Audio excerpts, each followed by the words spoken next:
जिन्ने भी दोस्त ने मेरी गल सुनते पे ने उन्होंने मुखातब है मुहम्मद हफीज़ कादरी, दुआखाना चुरस्ता मियाँ खां, तहसील दीपालपुर, जिला उकाड़ा। मेरा भाई ज़ाहिर रईसा होंगे ने बड़े मखसूस दिल दिमाग जिगर ज़ाहिर रईसा होंगे ने जिन्होंने तुसी नॉर्मल नहीं लै सकते। ये नाजुक तरीन इलाज है, नाजुक तरीन अज़ा ने मेरे अल्लाह करीम ने बनाए जिन्होंने हवा भी गुजर जाए ना तो डीमा गैस हो जाती, कई साल नहीं जे बंदे को आराम आता। अक्सर बंदे दिमाग से सट लग जाती ना, सड़क पर डिग पेंदे ने, बजरी लग गई, कोई वजह बन जाती ने, वो 2-2 3-3 साल बिल्कुल क्लीयर नहीं होंगे। वैसे बात वही माद रहते हैं, सोच जाता फकत हवा लगती या माड़ी जी ठेस लगती है। ये इन्ने नाजुक ने, ये ज़ाहिर है हिस्सा। इन्होंने वास्ते असी तुहानू नुस्खा देना है। अगर किसी के दिमाग से खुश्की हो गई है, दिल में घबराहट हो रही है, उनके जिगर सुज गया है, जिगर ते दर्द है, जिगर दे विच कोई भी मसला है, या वैसे कोई बुखार हो जाता है तो वह बंदा इन्ना कमज़ोर हो जाता है कि उन्होंने जिसम मंजी तो चाहता ही नहीं, हिलता ही नहीं, घबरांदा है, चक्कर आते हैं, रोटी खाने का दिल नहीं करता, जुबान से इन्नी कड़वाहट होती है, बड़ा परेशान होता। उस वास्ते नुस्खा है तो इन तुसी तजवीज़ फरमा लो। अगर तुहानू किसी गल की समझ ना आवे तो दोबारा मेरे को पुछ लिया करो। जरूरी नहीं है भी तुहानू समझ नहीं आई या तुसीं एवें दरगुजर पे करते जे। कम अज़ कम आदे वजूद का तो बंदे नूं आदा ख्याल आपे करना चाहिए कि मैनू आ तकलीफ है, उन्होंने पता होना चाहिए कि मैनू आ वजह यार मैनू भी है तो मैनू बना लेना चाहिए। नहीं भी किसी को बनता एक चीज़ होंगी है कि नहीं किसी को बन सकती होंगी तो बंदा मंगवा तो सकता है ना, आदे घर मंगवा के तो उन्होंने पानी नाल खाना होंदा है, कोई इहदे च वड्डी गल नहीं होंदी। वो खा के तो इस्तेमाल करे, अल्लाह के फजल नाल बंदा ठीक हो जाता है। तो इस सूरत नुस्खा तजवीज़ फरमा लो। इनू हर मौसम के तुसीं इस्तेमाल कर सकते जे। खून अगर किसी का चलता पिया, किसी वजह तो भी चलता पिया, तारा खून बंद हो जाएगा, ब्लड जोड़ा होंदा ब्लड बंद हो जाए।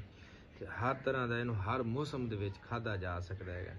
ये नहीं है भी तुसीं आ मौसम नहीं है, सर्दी है तो गर्मी है, आ तो सावन का महीने का भादरू है, कोई महीने का इनका तलक नहीं है, कोई मौसम का तलक नहीं है इनका। तुसीं इनू हर हाल हर मौसम में खा सकते जे।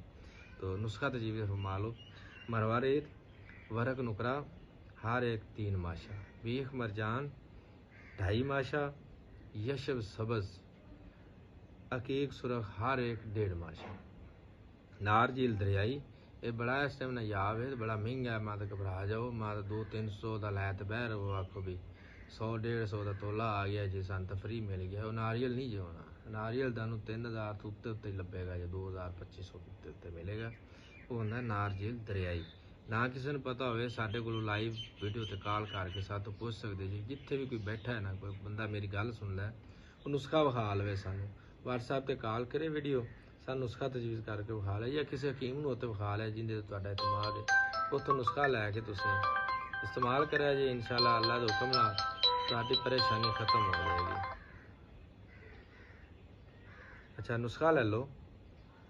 मरवारीद नुकरा हर एक 2 माशा, 3 माशा, बीख मरजान 2.5 माशा, यशब सब्ज़ अकीक सुरख हर एक 1.5 माशा, नारजिल दरियाई, ज़ाफ़रान हर एक 1 माशा, जहर मोरा खताई 3.5 माशा, याकूत सुरख याकूत जर्द फेरोज़ा हर एक 2 माशा।